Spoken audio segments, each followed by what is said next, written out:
জয় শ্রীকৃষ্ণ। জন্মাষ্টমী এবং গোপালের জন্য কিছু করার প্রচেষ্টা থেকে আমি একটি দোলনা তৈরি করব আজকে। আমার কাছে একটা বিয়ের কার্ড ছিল, সেই বিয়ের কার্ড দিয়ে আমি গোপালের জন্য দোলনার যে বসার আসনটা সেটা তৈরি করে নিচ্ছি। সেটাতে একটা কাপড় লাগিয়ে তারপর লেস লাগিয়ে ডেকোরেশন করে নিচ্ছি।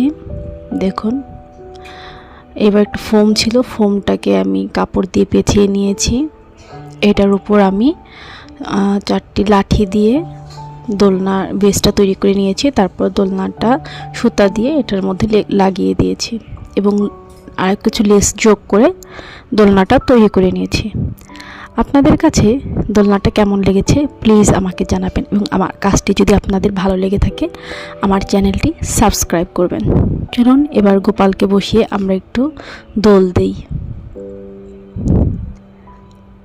চোখ জুড়িয়ে যায় একদম। দেখুন কতটা চমৎকার দেখা যাচ্ছে, দোলনার মধ্যে গোপাল দুলছে।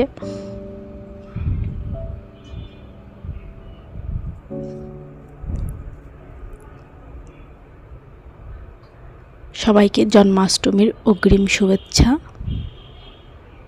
আপনারাও চাইলে আপনাদের বাড়িতে এটা তৈরি করতে পারেন। ধন্যবাদ সবাইকে।